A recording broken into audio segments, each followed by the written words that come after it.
Terus aku nyoba baca ayat kursi. Di dekatnya berarti ya? Di telinganya. Jadi ini misalnya orangnya ya. Terus aku gini. Nah, tapi tiba-tiba dia ngadep ke aku. Dia ikut baca ayat kursi selancar itu. Terus mata kita bertatapan.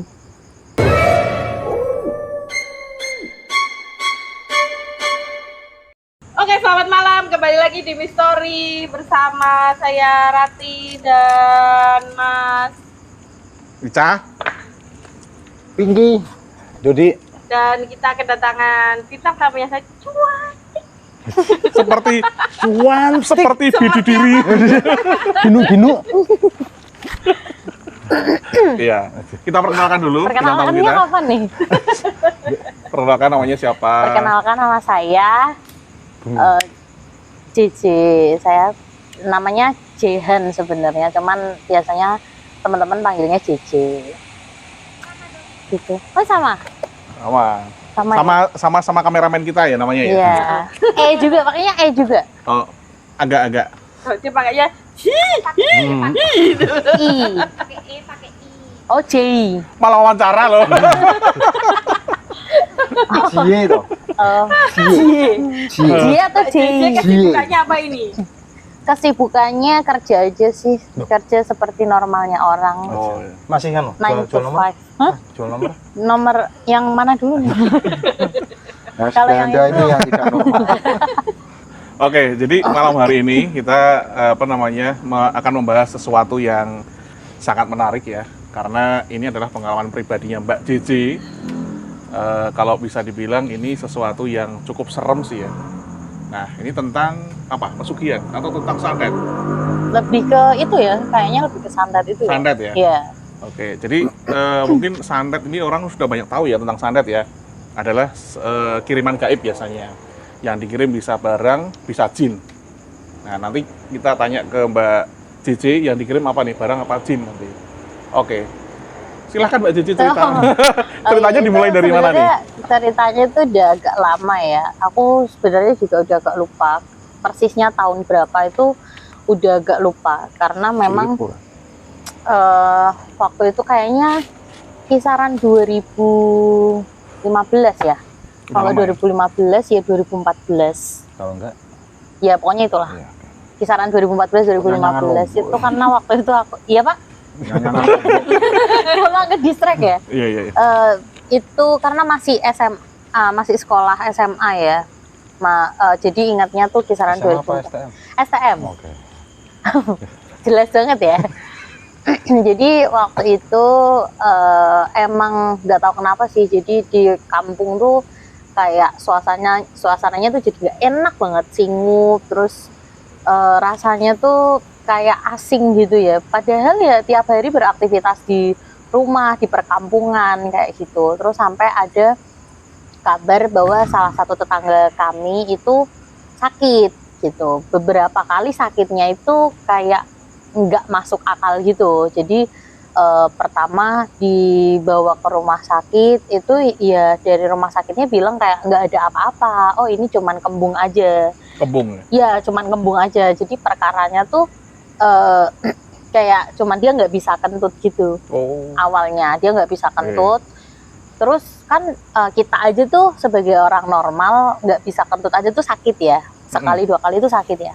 Itu tuh sampai perutnya membesar. Tapi nggak gede-gede banget sebenarnya. Ya kita lihat tuh ya kayak ya mungkin ini sakit biasa, namanya juga nggak bisa kentut gitu kan. Terus dipegang kenceng nggak tuh? Dipegang kenceng. Aduh waktu itu kita nggak kepikiran untuk memegang perutnya ya. Cuma lihat tuh. Oh iya. Iya cuman lihat tuh kayaknya kok semakin membesar. Orang yang awam sama medis kan mungkin mikirnya mungkin karena dia nggak bisa kentut ya, dan ternyata tuh nggak bisa BAB juga katanya waktu itu ya. Jadi mungkin kita mikirnya mungkin karena dia nggak makan tapi dia nggak bisa kentut dan nggak bisa BAB makanya membesar gitu aja sih. Kita nggak kepikiran apakah keras atau enggak. Terus dibawalah itu ke rumah sakit. Dibawa ke rumah sakit itu padahal yang dibawa pertama tuh katanya nggak ada apa-apa ya. Tapi waktu itu dibawa ke rumah sakit tiba-tiba dokternya bilang hari ini juga harus operasi karena kalau enggak mungkin ususnya ini bisa meledak katanya. kita juga nggak tahu kenapa seperti itu tuh, asal muasalnya seperti apa kita nggak ada yang tahu. Terus langsung dilakukan operasi. Waktu di ICU itu emang langsung masuk ke ICU, nggak tahu kenapa juga langsung masuk ke ICU. Terus di ICU itu cerita-cerita aneh mulai muncul. Jadi kayak dia disuntik untuk bius itu dia nggak reaksi, nggak mempan. Jadi kayak itu kebetulan almarhum mama aku waktu itu cerita. Jadi waktu yang cerita itu perawatnya. Jadi waktu nyuntik itu si tetanggaku ini dia bilang kayak kowe meh ngopo gitu, pakai bahasa Jawa, dan tiba-tiba bilang kowe meh ngopo gitu. Padahal itu posisi mau disuntik. Itu wajahnya beda nggak? Maksudnya ada kan biasanya kalau kesurupan atau ada kiriman jin itu kan wajahnya ada semburat-semburat lain gitu loh. Nah itu dari perawatnya sih waktu itu nggak menceritakan terkait wajahnya yang berbeda atau apa ya. Terus waktu itu perawatnya cuma cerita itu aja, kayak ya ditanya ibu ini kenapa ya kok waktu kita mau suntik itu tiba-tiba dia bilang kayak kok meh ngopo gitu. Cuman ya mungkin waktu itu ya udahlah ya, karena memang fokus utama dari si nakes ini kan untuk mengoperasi tetanggaku. Jadi ya udah mau nggak mau harus dibius dulu untuk bisa dioperasi. Itu disuntik beberapa kali itu nggak bisa, dia masih tetap sadar dan masih tetap biasa aja gitu, nggak langsung, kan dia dibius full karena memang operasinya termasuk dari operasi besar. Jadi harus bener-bener merem gitu, dan itu tuh nggak, dia melek terus. Jadi beberapa susternya itu waktu itu bercerita beberapa kali dia dibius tuh masih gagal terus, tapi nggak tahu gimana akhirnya. Intinya long story short tuh udah dioperasi, sudah bisa dijenguk juga, akhirnya dibawa pulang. Nah dibawa pulang itu juga ternyata nggak selesai sampai situ aja gitu, ceritanya tuh malah justru lebih parah. Jadi habis dioperasi tuh dia jadi semakin pulih, tapi justru hal-hal aneh mulai semakin terlihat gitu. Salah satunya juga wajahnya yang semakin berubah. Itu justru penurunan kesehatannya tuh lebih drastis ketimbang sebelum dilakukan operasi itu gitu. Nah itu kerasanya tuh waktu akhirnya papa saya waktu itu menyarankan untuk mencari pengobatan di luar, di non medis, ya di non medis. Jadi nyobalah, karena papaku juga kebetulan punya ini ya kayak sosok orang tua yang biasanya guru spiritual lah, biasanya memang suka ngasih wejangan, suka ngasihin obat atau apa gitu. Emang kalau kata papaku demen tetulung atau apalah itu kata-katanya ya biasanya. Terus dibawalah itu ke situ, suaminya si tetanggaku ini dibawa untuk bertemu sama guru spiritual yang dari papaku itu. Terus dikasihlah itu obatnya tuh cuman air putih 1,5 liter, terus di dalamnya tuh ada kayak batu merah sebiji delima itu, segitu persis, merahnya juga sama, merah delima. Nah itu dia minta beliau ini berpesan untuk diminumkan ke tetanggaku sebanyak mungkin. Itu batunya suruh nelen juga? Enggak, airnya aja. Oh cuma air. Nah, malah jadi khusus butuh meneh ya. Enggak, aku pikir kan tadi di dalam botolnya ada apa batunya. Iya. Siapa tahu itu kan obatnya itu gitu. Iya, ternyata mungkin obatnya itu ya. Jadi airnya yang diminumin. Oh, airnya yang diminumin. Nah, kebetulan aku tuh emang cukup proaktif ya waktu itu, nggak tahu kenapa jadi relawan, karena sedihnya adalah anak-anaknya tuh kayak kurang peduli gitu. Jadi waktu itu tetanggaku masih sakit-sakitan kayak gitu tuh, anaknya bisa kayak main PS di dalam kamar gitu-gitu kan. Nah karena dari awal papa mamaku pun juga terlihat peduli sama tetanggaku ini, jadi itu juga mendorong aku untuk kayak ikutan untuk masuk ke situ, sebenarnya ada apa, sakitnya kenapa kayak gitu. Sampai akhirnya ya papaku cerita kayak ini kalau bisa si ibu ini tuh dikasihlah air ini gitu, karena kemarin waktu kita berobat ke sini dia dikasih air ini untuk disuruh diminumkan, karena setelah operasi itu tuh bener-bener dia udah nggak bisa jalan, nggak bisa beraktivitas, bener-bener cuman tiduran aja, dan dia nggak makan. Nah itu aneh banget sih. Itu tuh kita mulai menyadari setelah beberapa waktu ya, tuh kayak kok oh iya ya, kok dia nggak makan, dia nggak minum. Jadi dia tuh cuma minum dari air obat itu, dan itu pun dia nggak mau telan. Itu aneh banget sih. Jadi pernah suatu ketika aku pulang sekolah, aku ingat, oh iya, si Bude ini, kita panggilnya kan Bude, si Bude ini tuh belum minum obat gitu. Terus aku pulang sekolah, aku sama temanku, waktu itu aku ngajak temanku untuk ke sana, terus aku ngasihin minum. Nah waktu itu aku lupa kalau harusnya tuh air minum yang ada batunya. Iya, yang ada batunya kan. Nah aku lupa ngasih airnya yang nggak ada batunya, itu minum biasa gitu. Terus sampai akhirnya waktu itu papaku datang, terus dia tak bilang, loh jangan, jadi omben yang ini gitu, jangan diminumnya ini, yang ini aja gitu kan, sama-sama minum harusnya nggak apa-apa. Nah itu tuh dia nggak mau, jadi kan dia tiduran, terus airnya tuh bisa di kerongkongan aja, jadi nggak dia telan. Air yang obat tadi ya? Padahal yang pertama air biasa tuh dia mau, jadi dia minum biasa. Gitu, iya biasa langsung ditelan gitu. Tapi waktu itu kayak kayak ditutup aja gitu tenggorokannya, dia nggak mau ini. Tapi ekspresinya biasa aja. Nggak dilepas gitu? Nggak, dia tuh selemes itu sih waktu itu tuh lemes banget, terus kayak maaf ya kayak lumpuh. Padahal sebenarnya dia nggak lumpuh, cuman di operasi sininya tuh yang kalau tahu, aku nggak tahu nama operasinya ya, cuman sininya tuh jadi ada kantongnya. Iya, ada kantongnya. Jadi ada kantongnya, terus habis itu dia setelah operasi itu kan bener-bener nggak bergerak, jadi tiba-tiba aja kayak lumpuh gitu, kakinya tuh jadi kaku ya, yang gerak tuh paling cuma tangan aja, bahkan dia untuk berdiri gini aja tuh nggak bisa. Itu juga aneh sih. Terus sampai sempat tetangga-tetangga tuh merasa bahwa ini malpraktek kali ya gitu, karena sebenarnya mungkin nggak separah itu, jadi salah operasi atau salah apa, jadi dia akhirnya lumpuh dan lain sebagainya. Segala spekulasi tuh udah mulai muncul ya, karena aneh banget gitu. Awalnya tuh cuman kayak nggak bisa kentut, sampai sejauh ini aja tuh udah aneh banget, penurunannya tuh drastis sekali. Jadi dari nggak bisa kentut sampai perutnya membesar, tiba-tiba masuk ICU harus operasi.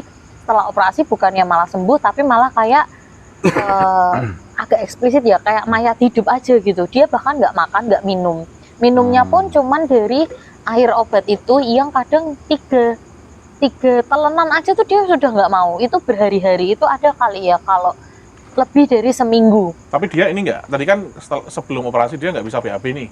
Nah setelah operasi kan dikasih kantong itu, Mas. Iya, BAB-nya di kantong itu tadi. Iya, nanti kan keluar. Ya dia keluar, cuman kan karena dia nggak ada aktivitas makan dan minum yang banyak ya, jadi pergantian kantongnya pun juga nggak sering gitu.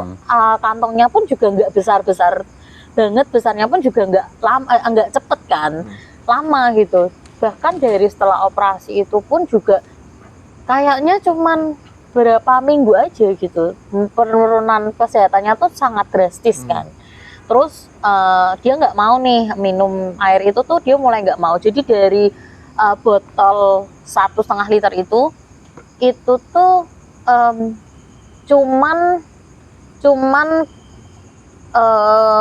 cuman berkurang tuh, nggak ada separuhnya tuh, nggak ada. Itu nggak dicoba dipindah tempat lain gitu biar dia taunya minuman lain gitu? Enggak sih, waktu itu kita juga nggak kepikiran kayak gitu ya. Jadi ya udah, takutnya ya itu sih, karena airnya kan sama-sama putih, jadi kita takutnya kalau entah nanti tertukar atau apa ya. Apalagi waktu itu yang saudara dekatnya aja tuh memang tidak sepeduli itu, yang ngurusin tuh hampir full aku sama keluargaku gitu. Tetangganya berarti ya? Iya, berarti dia tuh di rumah berarti sama siapa aja? Sebenarnya komplit ya, anak-anaknya pun ada, suaminya ada. Cuman ya itu ya mungkin cuek dan merasa bahwa ini mungkin penyakit biasa gitu. Terus tapi masih bisa, maksudnya untuk komunikasi masih bisa? Enggak.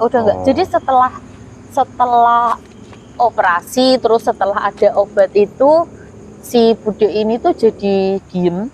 Jadi kegiatannya ya cuman, nggak tahu ya kegiatannya apa, karena kan aku pulang. Tapi kalau aku kesana ya udah cuman diem aja gitu, cuman matanya aja yang ketap-ketap kayak yang tadi aku bilang, kayak mayat hidup gitu. Dan itu semakin hari itu semakin semakin apa ya, semakin kelihatan beda gitu. Kalau tadi Mas Denny kan bilang ya, apakah ada perubahan itu? Nah itu aku menyadarinya itu setelah dia diminumin nggak mau. Dia diminumin nggak mau, terus aku ngelihat kayak wajahnya tuh mulai menggelap, terus pandangannya mulai kosong, suaranya pun mulai berubah. Jadi yang biasanya aku kenal suaranya itu agak nyaring, itu dia mulai ke Ngebas ya. iya agak gede gitu suaranya. Terus semakin hari kan otomatis kita dan tetangga-tetangga pun juga mulai khawatir ya, karena dia nggak pernah makan, nggak pernah minum pun juga terpaksa kayaknya ya, dan itu memang harus dipaksa. Terus badannya pun semakin mengecil ya kan, karena dia nggak ada nutrisi yang masuk juga. Dan masalah lain timbul karena ketika kita terlalu lama berbaring itu punggung dan lain-lain itu akan bermasalah. Luka. Iya, ya mulai luka, dan itu bahaya juga kan. Terus karena memang kita udah mulai khawatir, udah mulai bingung juga mau gimana, kita cobalah itu ke tempat pengobatan non medis lagi gitu. Yang lain? Enggak, di tempat yang sama, di tempat yang sama. Mulailah ada mungkin dari orang tua ini mungkin mulai tahu ya, mulai melihat, mulai ada suatu gesekan-gesekan yang orang nggak biasa gitu, yang kok aneh gitu. Akhirnya si orang tua ini menyarankan untuk coba dibacakan Yasin 3 kali. Nah itu belum sempat dibacakan Yasin 3 kali itu, waktu itu masih inget banget, itu waktu itu Ramadan. Waktu itu Ramadan. Masih Ramadan itu suasananya memang lagi Ramadan. Terus pada bilang kayak lo Bude, namanya ini nama samaran aja ya.